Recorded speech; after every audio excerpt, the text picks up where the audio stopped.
E aí galera, sejam bem-vindos a mais uma videoaula do canal Física Viral. Nessa aula a gente vai começar a falar um pouquinho sobre a ótica geométrica. A ótica geométrica é um ramo da física na qual a gente vai estar estudando os fenômenos relacionados à luz. Anteriormente, dentro das ondas, nós estudamos que a luz é uma onda eletromagnética na qual ela está compreendida entre o infravermelho e o ultravioleta. Dentro da ótica geométrica, a gente não vai precisar se preocupar com o que seria a natureza da luz. A gente vai entender que dentro da ótica geométrica, a luz é um agente físico que estimula nossos órgãos visuais. Órgãos visuais quer dizer que existe, além do olho, né, para a gente conseguir enxergar alguma coisa? Sim, a gente vai estar estudando dentro da ótica geométrica.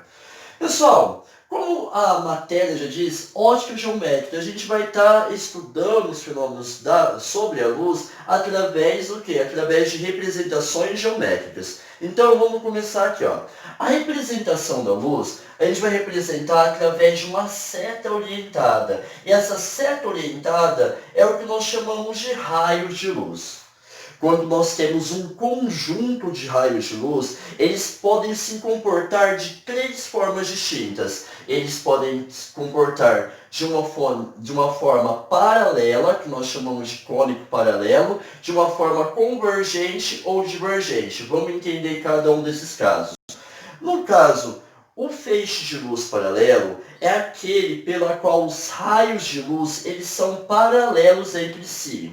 Nós conseguimos observar uma fonte de luz que emite um feixe de luz paralelo, como por exemplo um laser de alta precisão. Você consegue emitir a luz desse laser a uma grande distância e você não vê o espalhamento da luz, certo? Um outro tipo de comportamento que os raios de luz podem apresentar é o comportamento convergente, na qual os raios de luz eles se convergem para um ponto P. Este ponto P é o que nós chamamos de vértice do feixe. E também temos o que nós chamamos de feixe divergente. O feixe divergente é quando a luz ela sai de seu vértice e ela diverge em todas as direções. Então a representação da luz é através do raio de luz. E o raio de luz ele pode ter três tipos de comportamento: paralelo, convergente e divergente. Pessoal, a luz é oriunda de algo que nós chamamos de fonte de luz. Fonte de luz é todo corpo capaz de emitir ou refletir a luz.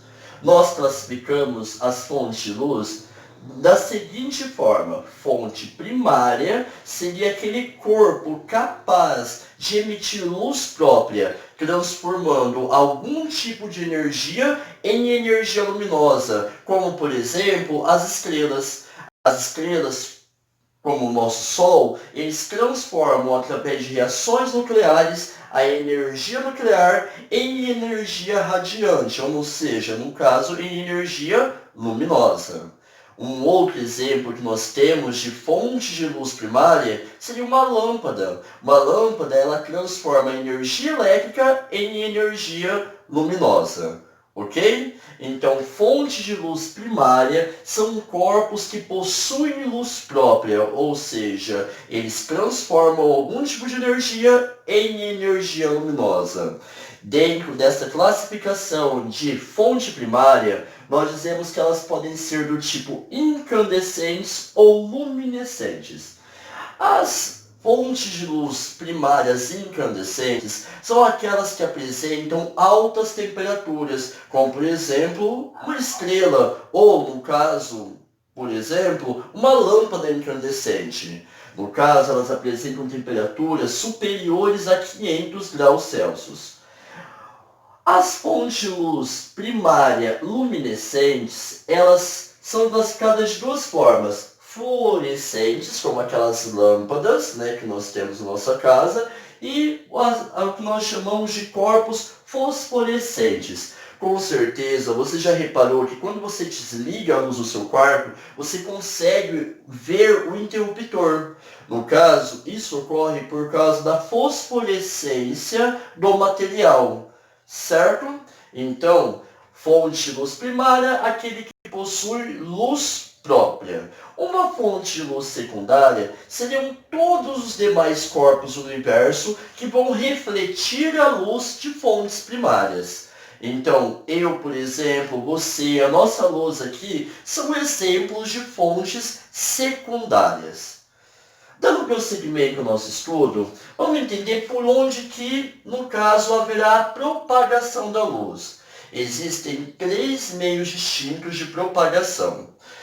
Nós temos o chamado meio transparente, na qual a luz ela consegue atravessá-lo de uma forma regular e você consegue observar através desse meio com uma grande nitidez. Exemplo, o óculos. Meu óculos, no caso, é um meio transparente, esse vidro aqui do meu óculos. Um outro exemplo que nós temos de meio transparente seria a atmosfera aqui da minha sala. No caso, vocês conseguem observar, ou melhor, né? Se nós estivéssemos dentro da sala de aula agora presente, vocês conseguiriam observar o professor lecionando na frente de seu quadro. Por quê? Porque o ar ao nosso redor é um meio transparente. Ele oferece, no caso, essa possibilidade da luz o quê? Dela atravessar. Um meio translúcido, que é um outro tipo de meio de propagação da luz, é um meio pela qual a luz ela consegue passar. No entanto, nós não conseguimos observar com grande nitidez os objetos que estão atrás, no caso, né, do nosso meio translúcido. Um exemplo disso é o box do banheiro. Box do banheiro você percebe que tem uma pessoa lá dentro, no entanto você não consegue definir com grande nitidez seu corpo. Um outro exemplo é a neblina, a fumaça. São exemplos de meios translúcidos. E por último, em relação aos meios de propagação, nós temos um meio opaco. O meio opaco é aquele na qual a luz é absorvida e ela não consegue passar. Vamos de princípios da ótica geométrica. O primeiro princípio da ótica geométrica, a gente vai se valer muito dele para explicar alguns fenômenos nessa aula, chama-se princípio de propagação retilíneo da luz. O que ele diz para a gente? Ele diz o seguinte, que a luz em meios transparentes e homogêneos se propaga em linha reta. Ou seja, quando a luz está se propagando em meios transparentes e homogêneos, ela vai continuar se propagando em linha reta. Vamos dar uma observada aqui num fenômeno bem interessante que nós chamamos de câmera escura. A câmera escura é a precursora das nossas câmeras fotográficas. Como que ela funciona? Olha só. Pessoal, aqui nós temos a representação dessa câmera escura. A câmera escura, basicamente, ela se consiste em uma caixa, na qual, nessa caixa, em uma das suas extremidades, se faz um pequeno furo, na qual a luz vai entrar, e na outra extremidade dessa caixa, se corta ela e se coloca ou filme fotográfico, ou a gente coloca um papel manteiga. O que acontece? Quando você se posiciona essa caixa de frente com o objeto, você vai conseguir observar a imagem desse objeto sendo projetado nesse papel manteiga. No caso, se é utilizado um filme fotográfico, você pode depois fazer a revelação desse filme. Aí a gente tem a chamada máquina de Pinhole. Mas depois eu falo um pouquinho mais. Pessoal, então, olha só. Aqui a gente tem uma aplicação desse princípio. Por quê, professor? Porque eu consigo observar a imagem projetada no fundo da câmera escura. Imagina a situação, então, na qual eu tenho um objeto que está emitindo luz e a câmera escura. Aqui eu fiz a câmera escura de lado, na qual eu representei ela completamente fechada, na qual ela está munida de um pequeno orifício, na qual a luz pode entrar. Então imagine que um feixe de luz saindo do ponto A atravessa esse orifício em linha reta e atinge a extremidade oposta desse orifício, projetando assim a imagem à linha deste objeto A. Agora, deste ponto B, saia também um raio luminoso, atravessa esse orifício e atinge esse ponto aqui, que nós chamamos de B'. Nós vamos conseguir observar a imagem projetada dessa vela ou desse objeto ao contrário. Pessoal, olha só que interessante que a gente tem aqui. Imagine que eu tenho aqui um objeto de um certo tamanho H, de uma certa altura H, e ele esteja distanciado a uma certa distância Dzão dessa caixa. Nós observamos que essa caixa vai possuir uma certa espessura Dzinho, e a imagem projetada desse objeto no fundo da câmera vai possuir uma altura Hzinho. Se a gente observar aqui, eu tenho dois triângulos, um triângulo formado pelo segmento AOB e eu tenho um triângulo que está à sua frente formado por A'O'B'. Se vocês fizerem análise aqui, nós observamos que esses triângulos são semelhantes. Portanto, eu posso, no caso, descrever uma relação estabelecida entre a altura do meu objeto e a altura da minha imagem, observando a distância entre o objeto e minha câmera e as distâncias entre as paredes de minha câmera. Essa relação é da seguinte forma: da semelhança de triângulos nós tiramos que a altura do objeto sobre a distância entre o objeto e a nossa caixa é igual à altura da imagem dividido pela distância entre, no caso, o orifício e onde se forma essa imagem, ou seja, a espessura da caixa. Essa relação aqui, que é uma relação estabelecida através da semelhança de triângulos, ela vai ser muito utilizada em nossos exercícios. Beleza? Aqui a gente tem a primeira fenômeno explicado através do princípio de propagação retilíneo da luz. Agora vamos para mais um fenômeno a ser explicado. É o fenômeno que nós chamamos de sombra e penumbra. Com certeza você já sabe o que é uma sombra, mas como que se dá a formação da sombra? Pessoal, imagine aqui que você tem uma fonte luminosa e essa fonte luminosa está emitindo luz em todas as direções. Você tem um corpo opaco e à sua frente nós temos um anteparo, como por exemplo uma parede. Então imagine que você tem uma lâmpada, você e a parede. O que acontece? A luz, como se propaga em linha reta, ela vai passar, chegar no corpo opaco, toda essa região não vai passar por ela, formando uma sombra desse lado, e vai ser projetada uma sombra nesse anteparo. Como se trata de uma fonte extensa de luz e os raios luminosos se propagam em diferentes direções, além da região na qual vai haver ausência de luz, que nós chamamos de sombra, vai existir também uma região na qual vai haver entre uma sombra e onde existe a luz. Essa região é o que nós chamamos de penumbra. Certo?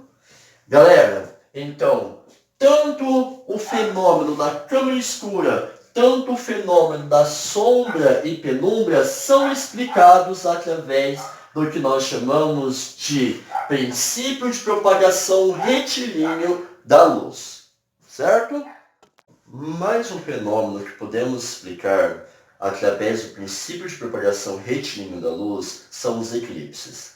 Os eclipses ocorrem enquanto há o alinhamento entre Sol, Terra e Lua, ou entre o Sol, Lua e Terra.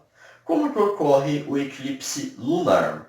O eclipse lunar ele ocorre quando a Terra projeta a sua sombra sobre a Lua. Lembrando que a luz do Sol ela se propaga em linha reta. Então, vai haver o quê? No momento que haver um alinhamento entre esses três astros, a Terra vai fazer uma sombra sobre a Lua. Nesse momento, nós temos o que nós chamamos de eclipse lunar. O eclipse solar ele ocorre quando a Lua ela projeta a sua sombra sobre a Terra. Um fato bem interessante aqui que nós devemos destacar é que, como existe a formação tanto da sombra onde não chega a luz e a região da penumbra onde nós temos um intermediário entre a sombra e a luz, aqui na Terra nós temos a formação do chamado eclipse total, onde fica a região da sombra mesmo da Lua, e o eclipse parcial, na qual nós temos a penumbra da Lua naquele ponto aqui na Terra. Pessoal, uma coisa muito importante da gente acrescentar nessa primeira aula de ótica é a respeito da cor dos objetos. A luz, ela é composta por uma variedade de cores. Por isso, nós dizemos que a luz branca, aquela que nos sensibiliza, no caso nossos órgãos visuais, ela é a luz policromática. A luz branca é policromática, porque ela é composta por todas as cores. Quando a luz branca ela atravessa um prisma, por exemplo, devido à chamada refração da luz, ela vai ser dividida em frequência de cores. E a gente consegue observar que a luz branca ela é composta pelas cores do arco-íris. Quando a gente observa um objeto branco, é porque toda a luz branca que incide sobre esse objeto é refletida. Então nós observamos esse objeto branco. Um objeto é observado da cor laranja, porque quando a luz branca chega sobre esse objeto, somente a frequência do laranja é refletida e todas as demais cores são absorvidas. Agora, se eu tiver um objeto branco e ele seja iluminado por uma luz monocromática, ou seja, somente de uma frequência, como por exemplo azul, esse objeto branco, ao ser iluminado pela cor azul, vai se tornar visível para a gente de que cor? Da cor azul. Agora, uma coisa muito importante é que quando o objeto ele é formado por pigmentos puros, nós dizemos que se ele possuir uma coloração e ele for, no caso, iluminado por uma frequência de coloração diferente, esse objeto se tornará preto. Como, por exemplo, esse objeto que é laranja, ele for iluminado pela cor azul e ele for feito de um material na qual ele é muito absorvedor, o que vai acontecer? Ele se tornará preto. Beleza, pessoal? Valeu e até a próxima aula.